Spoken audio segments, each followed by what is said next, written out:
this is the details. So it was in November 21 last year. We transferred him from the airport.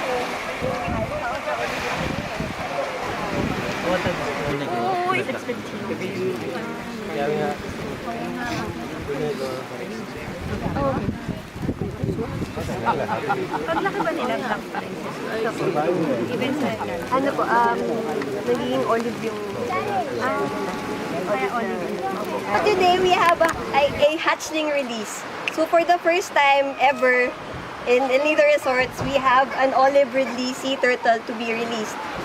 We have 5 species of sea turtles that we can see in Bacuit Bay. 7 in the whole world, but 5 in the Philippines and 5 in Bacuit Bay. And for the longest time, we've thought that only 2 of them nest here. It's only the green sea turtle and the hawksbill sea turtle. But today, for the first time, we find out that in Bacuit Bay, we also have olive ridleys. Olive ridley. Yes. So how do you differentiate between the species?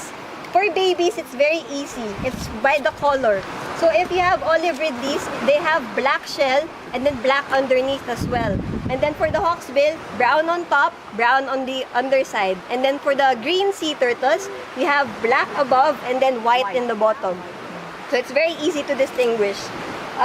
So turtles, when they nest, the mother climbs up to the beach and then finds a suitable area to lay their nest. Sometimes their nest is put in a place where it's not safe for them.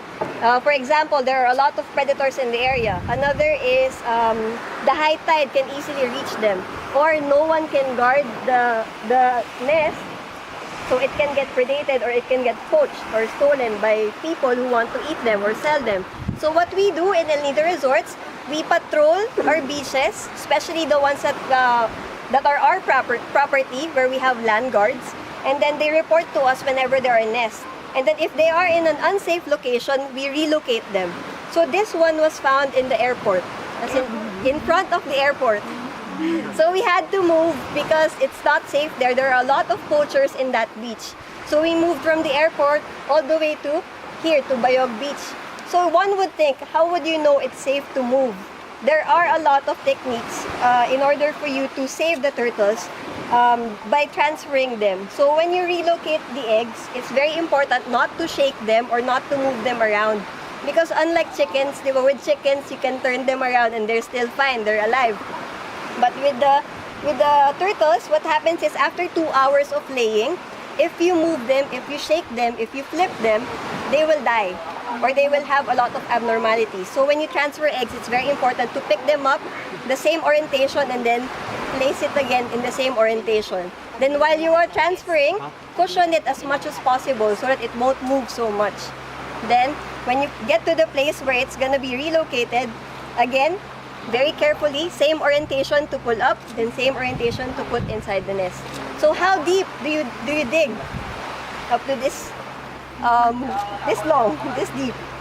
That's the rough estimate. Yes, down. So they incubate for around 45 to 75 days depending on how hot the conditions are. The hotter the conditions, the more females are born. The colder, the more males. So it looks like, well, this one is supposed to hatch on February. So it seems that it's been very hot. So most likely there are a lot of females. So when we release the hatchlings, it is very important to, well, the first response would be to release them immediately. But since there are a lot of predators, we stall until sunset so that a lot of the fish are already sleeping. And then they're safe to roam around to get to the outside of the bay. It's very, very important to let them walk.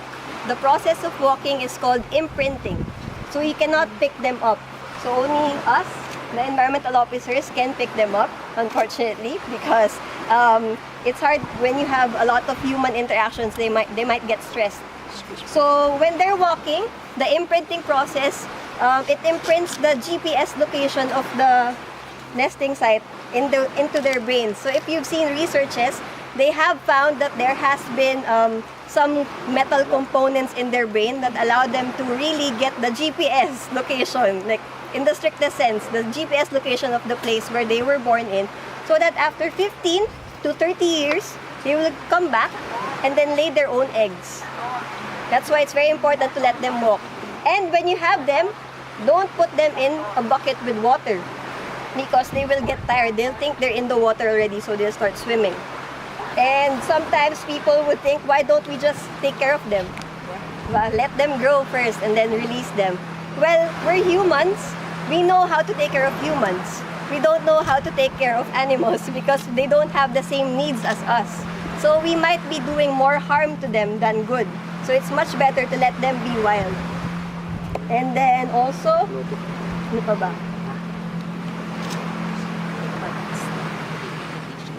Yes.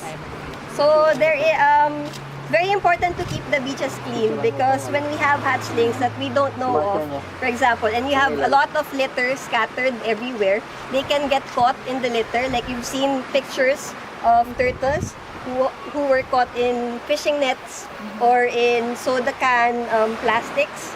So they get caught in that and then they eventually die. And then of course when you have plastic in the water, it looks like jellyfish. And all kinds of turtles love jellyfish. They like to eat jellyfish. So when they eat plastic, they cannot digest it, so they eventually die. So please make sure that when you're doing your tours, to always pick up the trash and never ever make trash yourselves. Do you have questions? When were they hatched? This morning Just po. this morning. Yes, this So morning. the eggs are Under there? the Yes, sun. under. So, They just climb up to the sun. so where in here? There po. Here po, They're inside. Yes. Okay. They just put So you just put the net so Yeah. when they were eggs. Yes, yes. And then also this for morning they were protection. hatched. So Yes. go up on the sun. And also for protection, we have this nest protection in order to protect the eggs against their natural predators. Predators like the water monitor lizards because they love to eat their eggs. We've had 2 turtle nests. Unfortunately, in Talula, they were eaten by water monitor lizards. all. Yes, Wala all. iiwan. Wala na tira. So, Spider-Man pala to eh. So again, we would like to request for everyone's cooperation when we release all the hatchlings. Just let them walk on their own. Let's not. I know when they get turned over, we want to help them, but they need to do it on their own. Okay. Also, if you see them straying from the runway, just make the runway wider so that they can have more room to walk. Don't cross the runway once they start crawling because you might step on them and they can really die. And also, thank you so much for being here because the mortality, well, only 1% of the turtles survive. 1% of the hatchlings, yes. But 50% of the mortality happens during the time they climb up from the nest all the way when they get to the water. Because there are a lot of predators that can get to them, that can eat them. So now that we are here, we are ensuring that there are no predators that can get to them before they get to the water. So this is a very important process. May darating pa. So again, it's important to release the hatchlings when there's lower chances of, them getting eaten. So we will be waiting until after sunset when it's a bit darker. So We cannot release like yeah, we cannot release right now. It's still They can still take pictures, You ask can still take questions. photos. We encourage you to Yeah. ask questions. You can also swim with them if you want. you can Ask swim them. with them later, But don't touch. Okay, no touch. but no touching. Okay. What do they eat in the first Oh, thank you for asking that. So when they're in their eggs, they have the yolk, right? So once they come out, they have yolk enough for 2 days of survival. So you don't have to feed them anything. They will just use the yolk in their bodies to get them out to the sea. And then once they're out to the sea, they can eat the little shrimp, all the little creatures, they can eat that. Jellyfish? Yes, even jellyfish. Nice. You see sargassum patches? A lot of sargassum, the seaweed patches that are floating around the bay. So that's what they use as shelter during their first few months. Because it's like their home so that they can hide from the predators. So we may think that the sargassum, that the seaweeds are not pretty for beaches, but they're actually home to a lot of creatures and one of them is the turtle. Ulit! Ulo mo, maksan. Ano mas din? Kung makita ako daw. Di. Ako daw. 我哋確實啦，邊啲我哋溝到我哋溝，就嗰陣有時。 Nakahap na ba ito, Bianca? Nakahap na ba siya? Ah, iharap Yan o, pala yung ano eh. Wrong way! Ba't mo kami pinupuntahan? Long one way. Give way, give way. Okay. Wrong way. Sige, Glad, hawakan mo dala na lang. Sa carapace lang, carapace lang.